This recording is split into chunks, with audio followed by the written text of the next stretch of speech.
Okay, Tessa, hello. And I'm glad that you are here today. I read one of your interesting articles that you published on the platform Medium, and there you describe a interesting UFO sighting. But we will hear more about that in a minute. You are a writer, and we've talked a little bit about it, but I don't know much about you yet. So please, if you don't mind, tell us a little bit more about yourself and the work that you do. Well, I started writing very, very early, encouraged by my late father, who's German and who was working in the German law courts in Berlin in 1933 when he got dismissed because he was Jewish. And then he wrote for a Jewish newspaper because he had a number of degrees, and one of them was journalism. And that newspaper was shut down, and he worked as a journalist for a very long time, supporting himself. He never ever stopped writing. So when I was a little girl, I was 10 years old, one of the things that happened is on a Sunday, we would, as a family, read all the newspapers. And one day I read something and I absolutely did not agree. And my father says, well, why don't you write a rebuttal? And that's how my writing career started. Everything was accepted. And I was very, very lucky because I started very, very young. And I started at a time when not many other people were writing. So luck, opportunity, the right father, nothing more. What are your articles about that you write? I write broadly. Bear in mind that I've written for 60 years and I've been published in the UK, in America, and in South Africa, because those were the three English-speaking countries that I lived in. I have lived in other countries, but that's where I mostly wrote. I write sometimes about very unusual experiences which I've had in my life, like seeing a UFO, which still puzzles me to this day. But I also write about politics, about economics, about wisdom, about the way we live, about climate change. And I write fiction. I write science fiction. I write romance. I've been lucky enough to be a script doctor for a movie when I was living in San Diego. I write poetry. I just write, just whatever. I read newspapers, I read magazines, I read Der Spiegel, I read France 24, I read The Guardian, I read Wion, I read South China Morning Post, I read the New York Times. I read, and when you read, you learn a lot of things and you're curious, and I'm curious. So I write about what I'm curious about. It's all about being curious. So you told me you write science fiction. What is your science fiction stories? What are they about? What inspires you? I'm currently writing a series called They Weren't Triffids, and I serialized on Medium, and I will shortly be publishing and having those books up on Amazon and all the other ebook stores. I've been writing two or three chapters every single week for 3 months now. And what it's about is an invasion, an alien invasion. But it's different to normal invasions because we tend to think of invasions as an alien coming down and shooting us with the same kind of weapons that we have. And I thought, no, that's not how it is, because maybe an Asian is a bacteria, or maybe it's a plant, or maybe they just eat us and they're cannibals. There are all sorts of different things that an alien could do precisely because they're very different beings to who we are. That's how my story starts, about little plants that grow up into be big man-eating plants, and how they are in itself a creation of another species and how the earth is invaded. And I'm sort of about 1/3 of the way through, so I don't really want to say much, but my readership is pretty steady. Sounds very interesting, very exciting. I should look up this one. People have found it exciting, and they do tell me that they can't stop reading. But I planned it that way. I also bring in many of the issues that we are facing today. We're facing pandemics, we're facing climate change, and I've woven the story on Earth, the way it is now, what we're fighting, what happens when, on top of all of this, we have an alien invasion, what takes priority. It's very interesting. I am looking forward to reading it. But let's move on to your UFO experience. I'm very excited already. Tell us about it. What exactly happened to you, and especially when did it happen? I was living in Johannesburg at the time and working in Johannesburg, and my father lived in Port Elizabeth in South Africa, and I was flying home to visit him. And there were, I think, 2 stops on the way, and we'd just taken off from East London. And about an hour outside Port Elizabeth, I was sitting, I had a window seat, and I looked out and I saw the moon was very close to us. It was flying right next to us. And then I thought, well, no, the moon can't be that close. And I looked behind the moon, and there was another moon, at which point I realized that the distant moon was the moon, and whatever was flying next to us, and it was flying quite steadily next to us. It didn't budge, it didn't move. It kept pace with the plane, and it was a big, round, yellow light, and it was big. It wasn't small, and it just flew with us. It just didn't go away.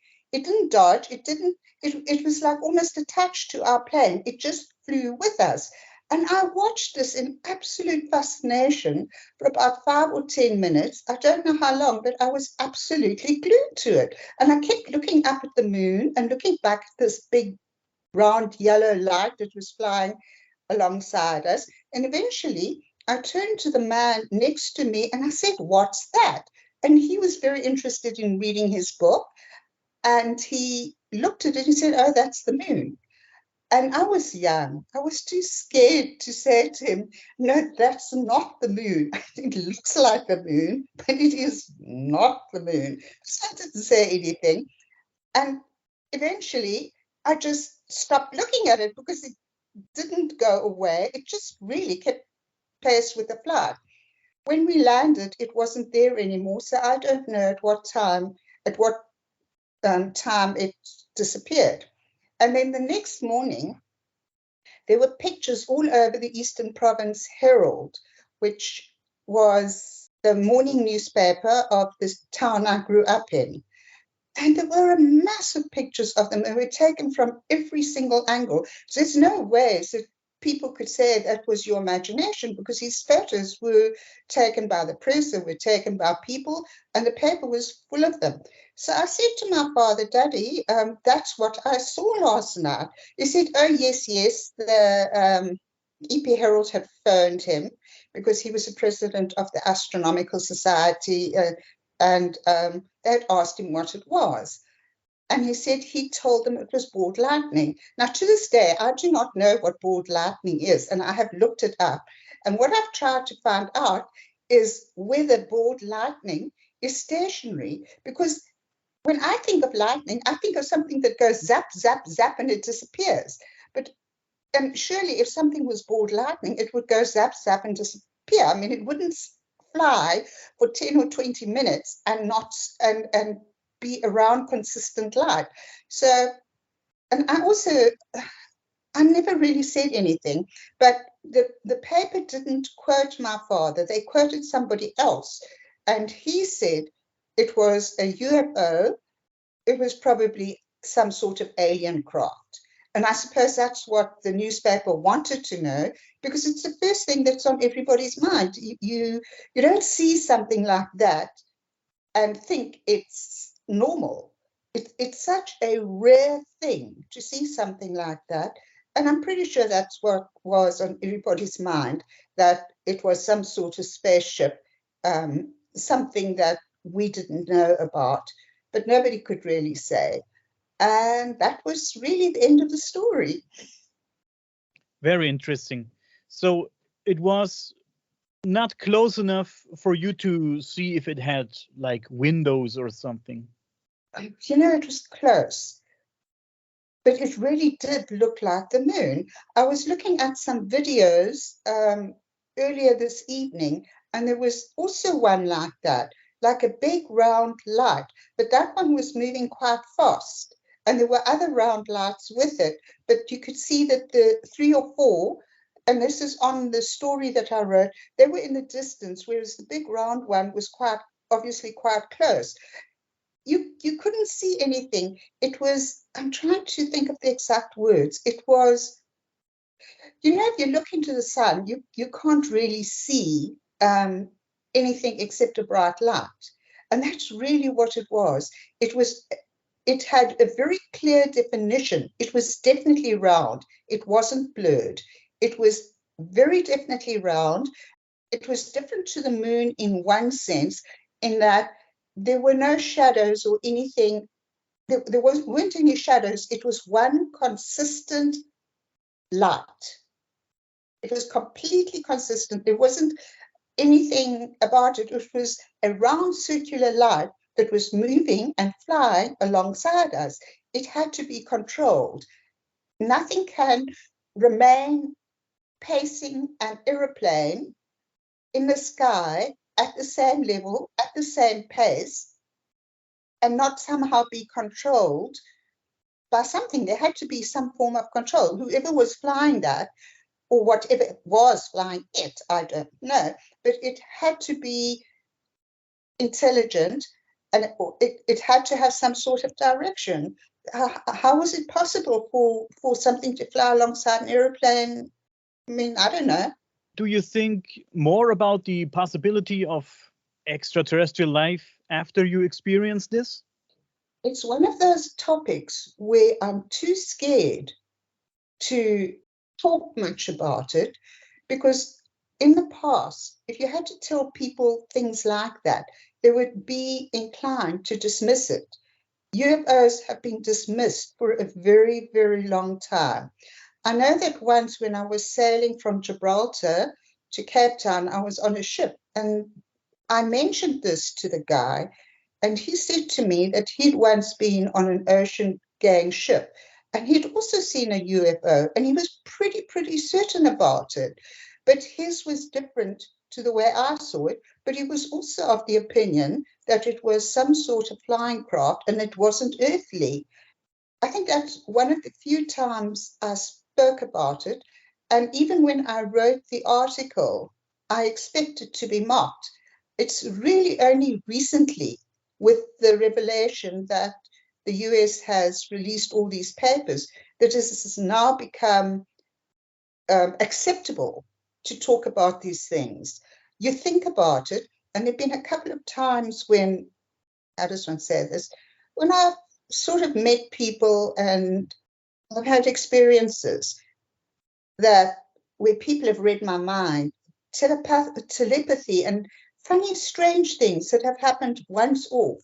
And afterwards, you doubt yourself, and then you go back and you think about it again, and no, they happen. There are very strange things that happen that we do not have an explanation for. And when we try to give an explanation, we're really grasping at swords. I think now that we're at the beginning of something else, with the acknowledgement that these things exist, and with the many films and videos and photographs, I don't think we can be in denial anymore. And that's, for me, is the first step, that I can now talk about this without feeling an idiot, without expecting somebody to say, oh, it was your imagination. Since there was this UFO hearing in the US Congress that you mentioned, the topic is more accepted. I think this was a big step forward. When I talked about it with strangers or random people on the train, or I don't know, in the car, I always was the tinfoil hat, and people used to make fun of me because I'm interested in the topic.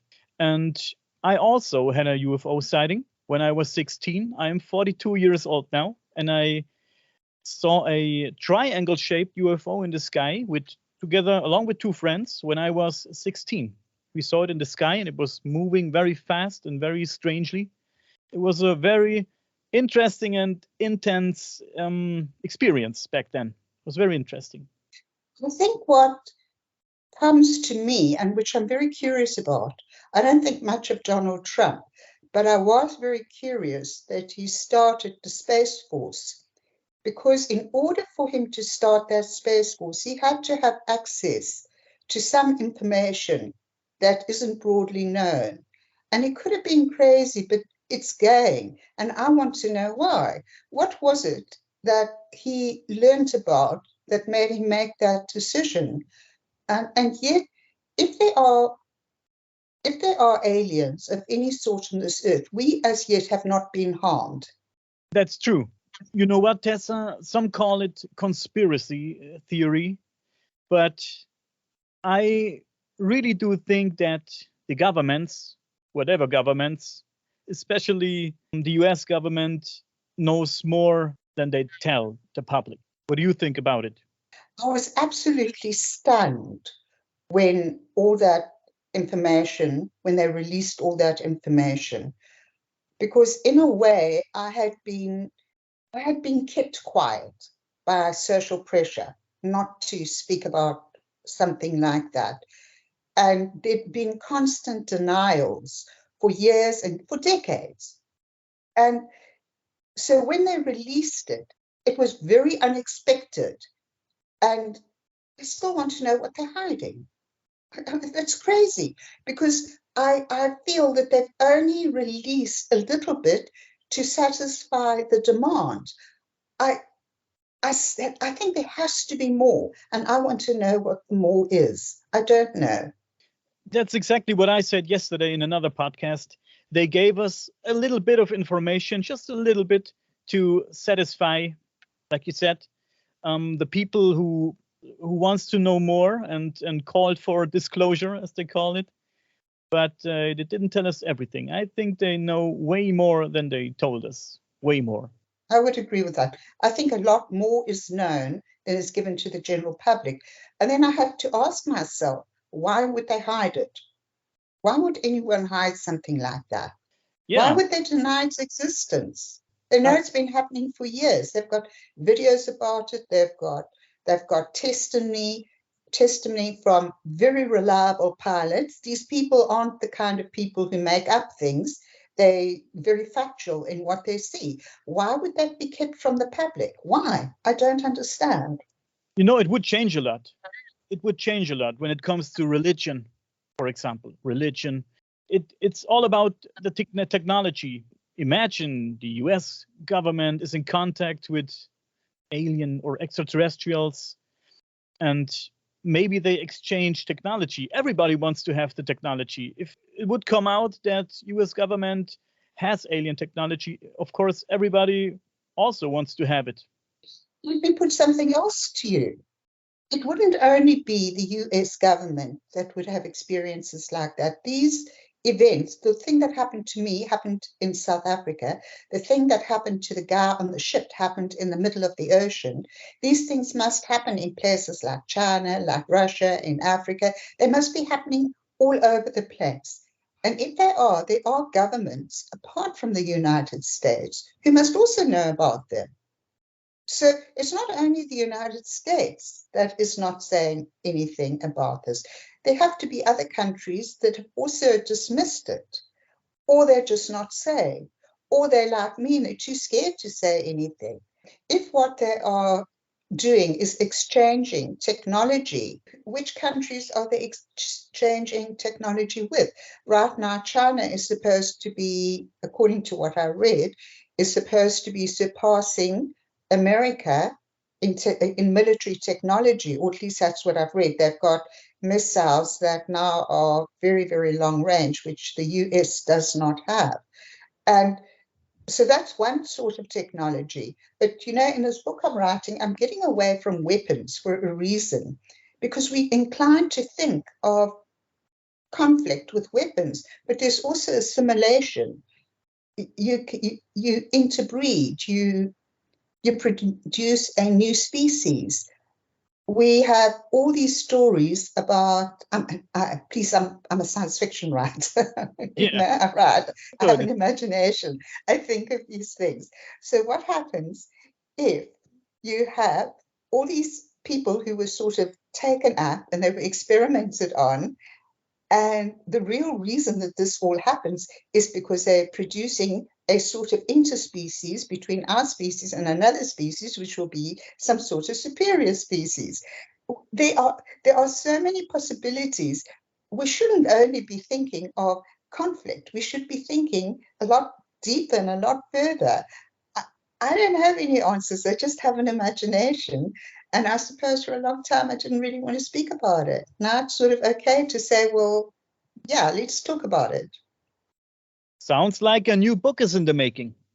Oh, I'd be too scared to touch that one. I think I'd wait a little bit and see what's happening. While I do write a lot of nonfiction, politically and economically and all that, when it comes to things like this, I put my ideas into fiction. Because you see, in fiction, nobody can say, oh, but you're being ridiculous. Essentially, the book I'm writing now talks about a lot of things that we don't think about. Why would there've been so many people that have spoken about the fact that they were taken up and their bodies were looked at? I mean, that is one of the most common stories. It has been repeated for years and decades and everything. Why would any species do that? What is so interesting about a human body? What would they want to do with us? Why would they want to examine us? Why aren't they examining animals? And we don't know. We have a lot of bits and pieces floating around. What we're not doing is connecting them in a way that makes sense. You said something very interesting here, because we hear a lot about these cattle mutilations where cows or sheep get, let's say, abducted, and they are found with, I don't know, holes in the body, that the blood is missing. There's not a single drop of blood in these animals anymore, or parts of the body are missing. And there are speculations if it's aliens, if it's something else. And if there's aliens doing this, why are they doing this? Some people say maybe they extract something out of the organs from these animals because they need it for something. It's very interesting, but who knows? But let's come to an end. It was very interesting talking to you. What are you currently working on? What can we expect from you in the next time? Well, I want to take my fiction further, because I've realized something, that in all the years I've been writing against the stream, against the status quo, mentioning things that aren't always acceptable. And I'm tired of that. So I've decided to switch to fiction. And as I've said, to mention many of those things in a fiction setting, because one of the things that happens with people is we introduce something as fiction, and eventually people don't have such a resilience to fiction as they have to a fact. If I say in a fictional setting, I met somebody, he claimed to be an alien, that's acceptable. If I say it in real life, it's completely different. Then they think I'm a bit batty. So I'm going to be writing fiction from now on. But as people have already noted, those who are reading me, that I'm combining fact with fiction. I think that is the way I'm going to go.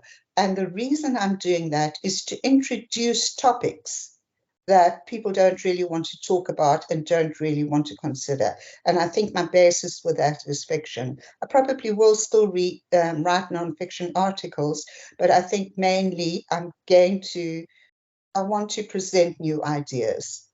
I want to make people think about a reality that might be coming in the future, that we might have to adapt, that we have to be more open about a lot of ideas, a lot of possibilities, a lot of probabilities.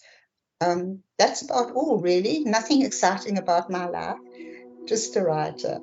I think you had a very exciting life. Sounds like. But thank you for talking to me. It was very interesting. Please stay with me for 2 more minutes.